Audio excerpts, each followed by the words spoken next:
Okay, bali ito, gawa muna tayo ng order sa atin ng bulb protection para sa may driver unit or iwas sunog sa may tweeter natin. Salamat sa pag-order sir ha. Bali, 2 piraso lang naman ito. Ito gawa natin ng video para kahit papaano makapagbigay ideya tayo. Yan, series bulb yan.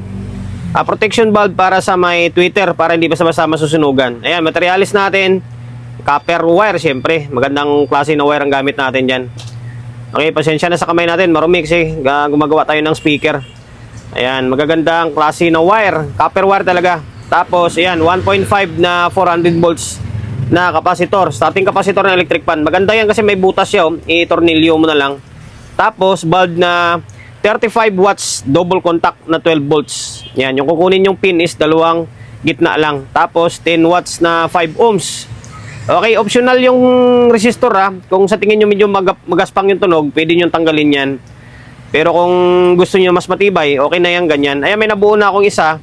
Bali, yung isa na lang gagawin natin para kahit papano, may idea kayo kung paano siya gawin. Pwede nyo gayahin yan para hindi na kayo order sa atin.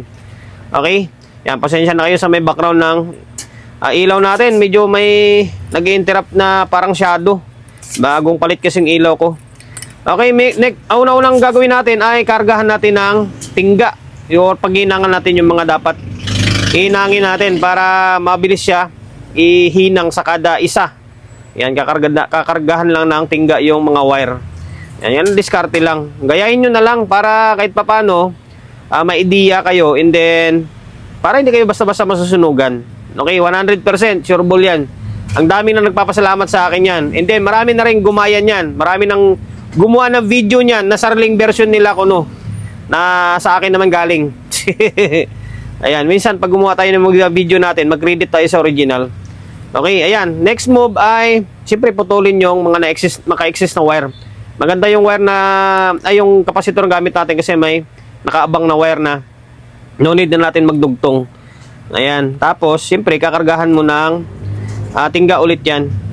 Basta yung mga paghihinangan, kakargahan nyo lang ng tingga para mabilis siya ipagdugtong or ipaghinang sa may dapat hihinangin mo ba. Okay? Gamit natin ang panghinang 60 watts ha. Kapag mga medyo pro na kayo sa paghinang o sa pagre-repair, gamit na kayo ng 60 watts para maliit man o malaki ang paghinangin nyo, mas mabilis. Okay, yan. Isi-series lang yan. Kung makikita nyo guys, yung dalawang gitna yung kinuha natin na pin ng bulb ha, walang ground yan. Marami nagsasabi na hindi gagana kasi walang ground. Kuwan yan, nakasiris yung mga pin nila niyan. Kaya dalawang gitna, magkakadugtong yan. Kung baga, nakasiris. Okay, putulin yung naka-exist na wire. Para hindi siya ganun ka-awkward tingnan ba. Hindi siya bulky or hindi siya messy tingnan. Okay, same procedure. Kakargahan lang ng tingga yan. Tapos yung isa, ganun din. Kakargahan mo rin ng tingga yung wire na ipagdugtong mo. Ayan, pwede mong gamitin yan kahit mababa na watts ng tweeter, mataas ng watts ng tweeter, pwede kang gumamit niyan. Ang silbi niyan ay siya yung magiging protection sa may surge ng exist na mga watts ng amplifier. Sa sobrang lakas, iilaw lang yan kapag hindi na kaya ng driver unit. Okay? Ayan, tapos sabay hinang. Tapos gamit kayo ng shrinkable tube. Mas maganda kung may shrinkable tube para kapag nahinang nyo na, tapos yung mga dugtungan is ma-isolate siya. Yan, tapos sasalpak mo yung shrinkable tube. Tapos sabay init.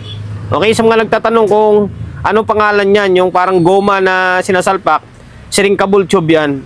Yung isang klase naman, yung hindi siya naiinit, yung anti-resistant, spaghetti tube tawag doon. Okay, nabubulol tayo.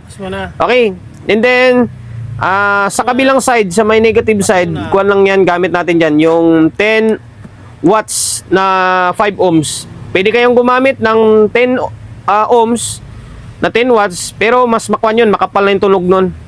Mas maigi yung 5 ohms lang. Okay, pwede nyong i-twist or pwede nyong i-rectang hinang. Sa akin, twist natin.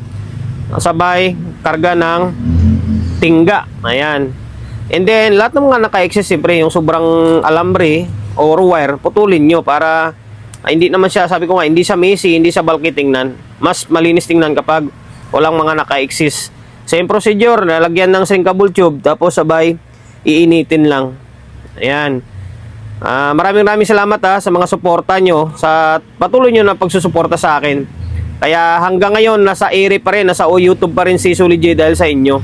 Patuloy pa rin tayo na magbibigay ng ideya sa mga kapwa nating tomer man yan o kapwa nating technician. Sa may kabilang side, ginawa ko, hindi na ako nag-twist. Ibang procedure naman. Bali, rektang hinang. Ang importante guys, maganda yung klase yung panghinang nyo. Hindi naman totaling magandang klase pala. Maganda yung tip lang. Kasi yung panghinang ko, makita nyo bulok-bulok na yan. Marami ng pera kinita yan, yung dami ng asunog. Ang importante dyan, maganda yung tip, maganda yung tingga. Okay? Yan, gamit kayo ng magandang klaseng tingga. Marami naman pipilian Pero ako, gamit namin dyan ngayon is Broadway. Dati, Rubicon Ngayon, Broadway na gamit natin. Yun, sabay hinang. O, kita nyo, di ba? Kapit na kapit agad, Okay, same procedure. Lalagyan na siya ng cable tube, sabay init. O, yun na, tapos na. Ganun lang kabilis. Yan, meron na kayong protection para sa driver unit nyo. Hindi na kayo basta-basta masisiraan. Tapos, napakalaking tulong yan, lalo sa mga feedback. Kapag mag-feedback, iilaw lang na todo yung bulb. Okay? Ayan na yung magiging labasan niya. Meron na tayong series valve protection. Okay? Yan, order sa atin to, 2. Bali, walk-in lang na customer natin nagpagawa sa atin ng power amplifier. Ayan, sa may gawing valve, yan yung papuntang driver unit, yung sa may capacitor, sa may amplifier. Okay?